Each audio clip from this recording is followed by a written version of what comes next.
Shapeshifter Romance. Alpha Shapeshifters 2-story book bundle number 2. Written by Cynthia Mendoza. Narrated by Clara Nipper and Marie Smith. Billionaire Romance. Shifter Underworld Prologue. The Late Night Escort. Written by Cynthia Mendoza. Narrated by Clara Nipper. Sounds Good Studios.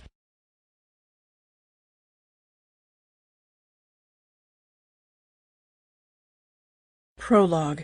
The Late Night Escort.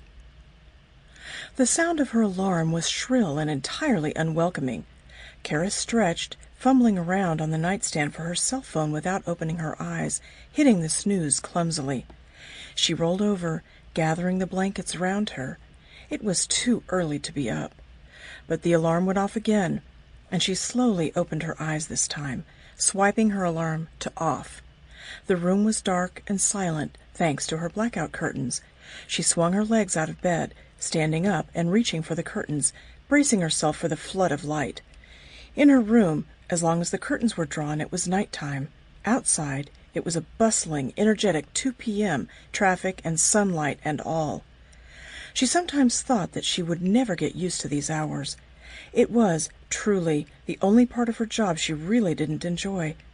Blinking her eyes against the afternoon light, she fixed the curtains in place and sat down at her desk to check her emails for the night's client list.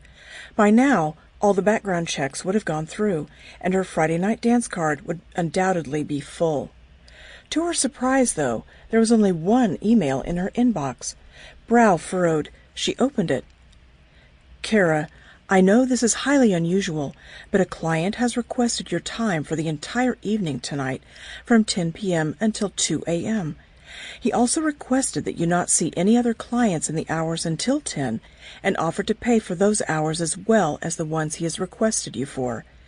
I let him know that usually you only meet clients for a maximum of 2 hours, but the amount he offered for your time was, well, he offered triple your usual rate.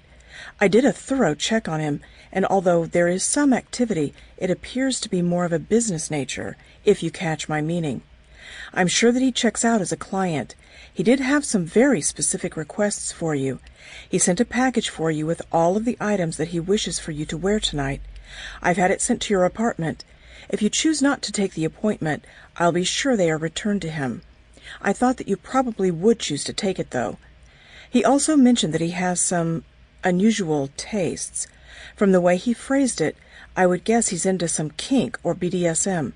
He did mention that he would give you a safe word at some point throughout the night.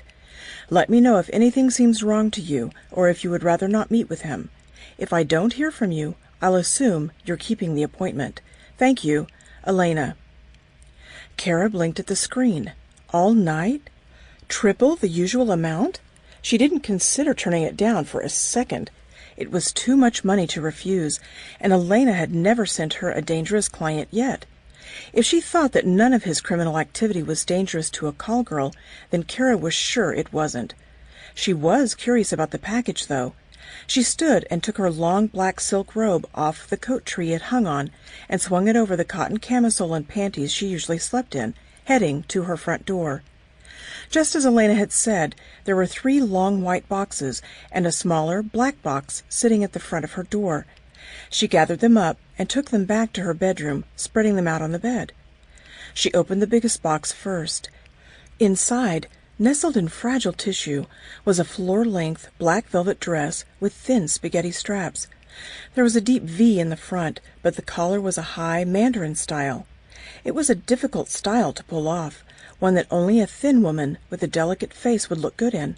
He had chosen it specifically for her. The second box contained a pile of thick plush fur. When she pulled it out, she realized it was a waist-length coat.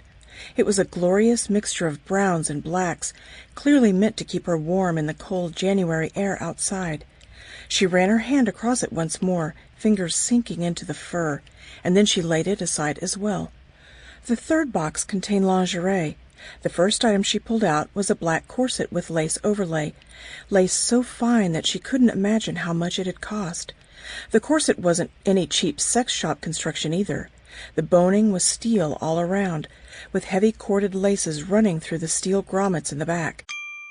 Sample complete. Ready to continue?